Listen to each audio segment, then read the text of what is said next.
Et donc bonjour à toutes et à tous, c'est Dazer. Et on se retrouve aujourd'hui pour... non pas un mini-avis, un parlons-en, un let's play ou je ne sais quoi d'autre, mais pour faire un petit hommage à une vidéo que j'ai fait il y a de cela fort longtemps à la sortie de Xenoblade Chronicles sur Wii, qui était dès que j'ai fini le jeu.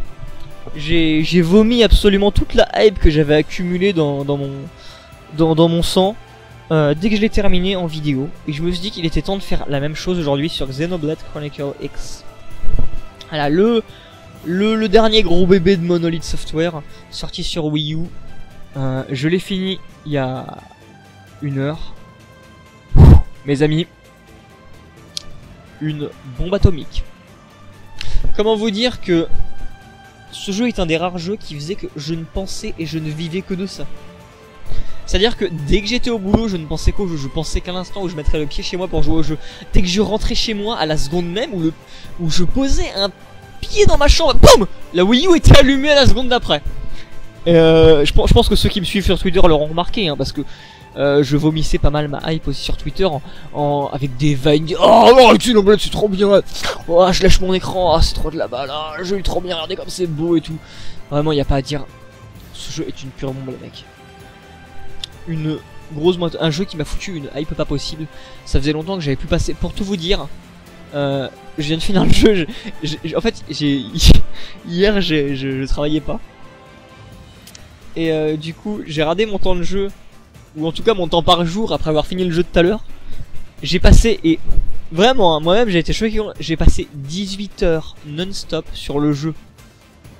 18 heures, je sais pas si vous vous rendez compte. Même à l'époque où je faisais Persona 3, où je faisais des nuits blanches quasi complètes sur le jeu, je faisais pas 18... Je devais quand même pas en être loin, hein. Mais je faisais pas... Là, j'ai fait... J'arrive plus à parler. Je n'arrive plus à parler. Tellement je suis... Tout est bourriffé. Mais voilà, j'ai passé plus de 18 heures sur le jeu non-stop. Donc autant vous dire que ouais, le jeu est putain de prenant, on va pas se mentir. Le jeu est immersif, le jeu est chronophage. Quand t'es lancé dedans, t'arrives plus à t'arrêter. C'est un jeu basé sur le concept de faire des quêtes, d'explorer un monde. Mais vraiment, le jeu est basé là-dessus, c'est de l'exploration. En gros, tu fais vraiment des quêtes et à côté tu explores. Il y a certaines quêtes qui t'aident un peu à explorer en t'emmenant à gauche à droite. Enfin, c'est vraiment...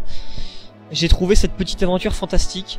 Il y a pas mal de gens qui critiquent l'histoire principale du jeu, mais sincèrement l'histoire elle se laisse suivre, on va pas se mentir.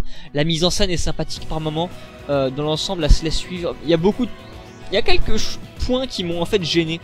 C'est après, le problème c'est que j'ai pas non plus envie de rentrer dans les détails sur certains points, parce que si jamais je vous dis des choses qui moi m'ont gêné, j'ai peur que du coup vous fassiez attention à ça et que vous vous disiez ouais, c'est vrai que ça casse un peu l'immersion, parce qu'il y a des trucs qui cassent vachement l'immersion dans le jeu. C'est en fait le sentiment que l'équipe principale des héros ils réussissent tout ce qu'ils entreprennent.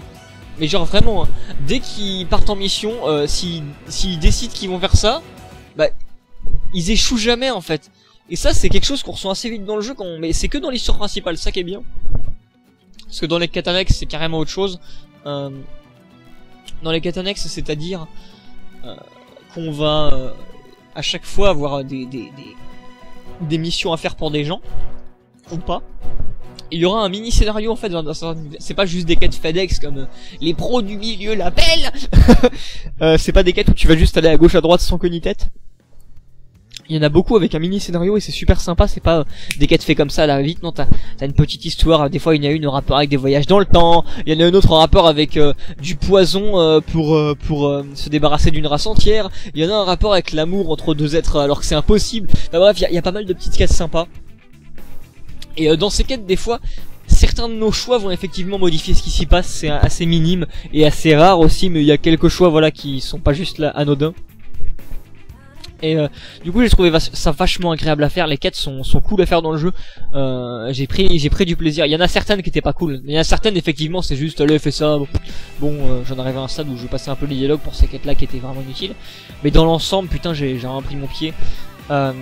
L'histoire principale pour y revenir, elle se lève vraiment suivre.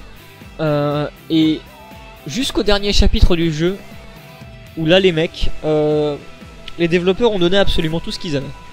C'est-à-dire que le dernier chapitre du jeu c'est révélation sur révélation, ils te balancent tout ce qu'ils ont, tu te dis ah, putain c'est cool. Il y a pas mal de choses qui sont mindfuckables dans le jeu au niveau de l'histoire.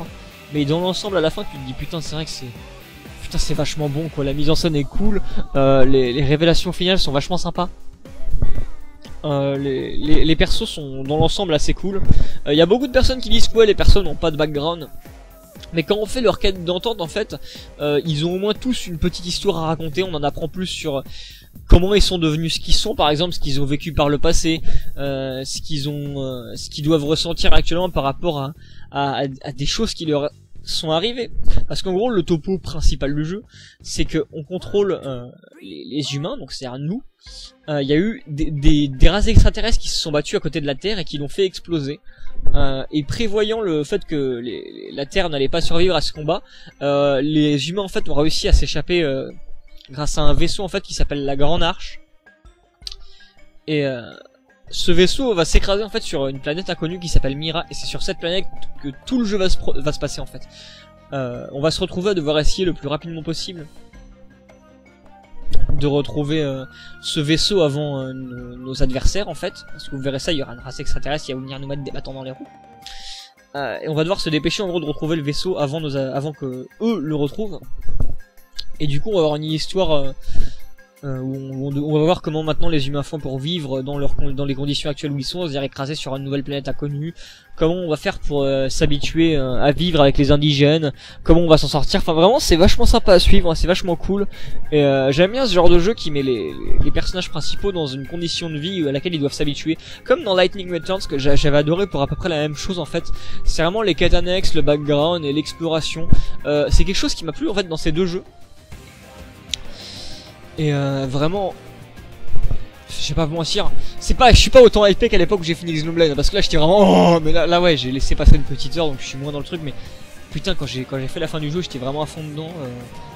Le jeu se laisse faire, le jeu est cool, le jeu est chronophage comme j'ai dit, il est immersif, t'es à fond dedans, les endroits explorés sont cool, c'est un vrai plaisir que de tuer des monstres et de se balader en méca, putain, parce qu'à la fin, à un moment dans le jeu t'obtiens un méca et là tu te balades en méca, c'est vachement cool, même si finalement en méca j'étais pas...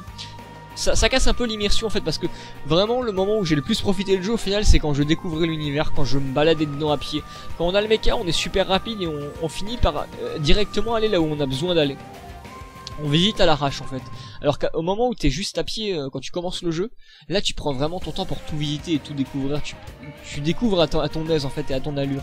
Et c'est à ce moment là que le jeu est le plus cool. Donc voilà, je sais pas si j'ai d'autres choses à rajouter dessus, je réfléchis vite fait. Je sais qu'au final, les musiques du jeu qui moi m'ont vraiment déçu. Apparemment c'est le point général le plus noir du jeu qui revient, comme quoi les musiques sont pas top. Moi honnêtement à mes yeux c'est le plus gros point noir du jeu. Dans certains moments du jeu ça rend bien parce qu'effectivement ça colle plutôt bien à l'ambiance. Mais après ouais, dans l'ensemble les écouter à part, j'ai essayé. Il y a tout le temps en fait dans la musique un passage où il y aura un putain de climax où tu te dis oh c'est trop bien, mais le problème c'est que ce climax ça doit être quoi 10 ou 20% de la musique par rapport au reste qui est assez mou, qui a pas... Enfin voilà, des fois en fait la musique elle change d'ambiance au fil de la musique, et moi je trouve ça très désagréable, j'aime pas les musiques qui font ça. Ça peut passer d'une ambiance que toi tu kiffes à un truc où tu te dis ouais c'est moins fun, c'est pas mon kiff quoi. Donc ouais les musiques serait vraiment mon gros point noir du jeu. Parce que même pas parce qu'elles ont un problème ou quoi, vraiment je les trouve mauvaises en fait. Moi j'accroche pas à ces musiques, je les trouve pas top. C'est du Sawano, je trouve que ce qu'il a fait sur du Kill la Kill ou d'autres animes ou jeux vidéo ça passe carrément mieux. Surtout qu'en plus Sawano lui il arrive pas à se renouveler, donc dans toutes ses musiques tu retrouves sa patte, donc ouais tu peux écouter n'importe laquelle de ses OST, ce sera... Bah en fait Xenoblade c'est limite je trouve que c'est son taf le plus j'ai pas envie de dire bâclé, j'ai pas envie de dire le plus pourri, mais qui moi me touche le moins, voilà, pour ne pas non plus cracher dessus. Mais dans l'ensemble ouais, Xenoblade Chronicle X, je vais pas vous mentir, c'est mon gros jeu coup de cœur en RPG et en tout d'ailleurs de l'année 2015, vraiment mon jeu de l'année 2015 les mecs, Xenoblade Chronicle X. C'est dingue quoi, vraiment c'est une bonne patate qui m'a foutu de la gueule. En fait pour vous dire, maintenant que j'ai fini le jeu, j'ai l'impression d'avoir accompli quelque chose. J'ai passé 90 heures de ma vie sur le jeu jusqu'à finir l'histoire. Et en fait à la fin du jeu j'étais satisfait, j'étais content. J'ai vraiment l'impression d'avoir accompli quelque chose. Et pour tous ceux qui se demandent aussi par rapport à l'histoire, quand on finit le jeu en fait, le jeu répond à vraiment toutes les questions du jeu, sauf il y a une question en gros à laquelle il répond vraiment pas, un truc en fait. Mais moi je trouve que c'est pas non plus un truc très important. Et une fois que le générique est passé, par contre là il y a une cinématique qui se rajoute qui n'est pas nécessaire. Voilà, en fait ça rajoute du plus pour rien. Je vous en dis pas plus, si vous voyez le jeu vous comprendrez, mais faut pas critiquer l'histoire pour cette cinématique parce que c'est voilà, c'est pas des cinématiques qui...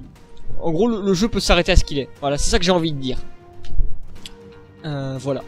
Dans tous les cas, c'était mon avis sur Xenoblade Chronicle X. Ça se sent que j'ai plus l'habitude de parler comme ça sans être posé. C'est ça en même temps. Je prends de moins en moins la peine de faire des vidéos. Ben voilà, je finis par perdre l'habitude de parler sans avoir le temps de faire un texte avant ou quoi que ce soit. Parce que mes mini-avis, c'est ça, hein, c'est du texte.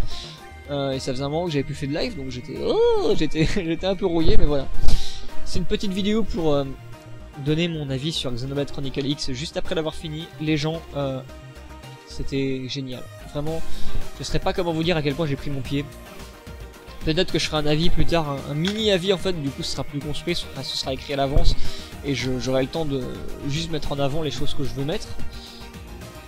Mais en tout cas là ouais, vous avez un avis à chaud après avoir une heure après avoir fini le jeu. Honnêtement les mecs c'était de la bombe atomique quoi. J'ai pris mon pied, j'ai kiffé, j'ai adoré. C'était un truc de dingue. C'était un truc de dingue. J'ai vraiment, ce que j'en retiendrai le plus, c'est j'avais vraiment le sentiment d'avoir accompli quelque chose. Et ça c'était quelque chose de très satisfaisant. Et ce jeu sera clairement dans... Bah, il va clairement faire partie des jeux qui m'auront le plus marqué dans toute mon histoire vidéoludique, hein, parce que je peux vous assurer qu'un jeu qui vous fait y penser 24 heures sur 24 et que dès que vous rentrez chez vous, oh putain enfin je peux y jouer, bah c'est rare, c'est pas tous les jeux qui font ça, voilà. Donc les gens, sur ce j'espère que cette vidéo vous aura plu, moi je vous dis salut à tous, à la prochaine pour une prochaine vidéo sur d'autres jeux, ciao les gens.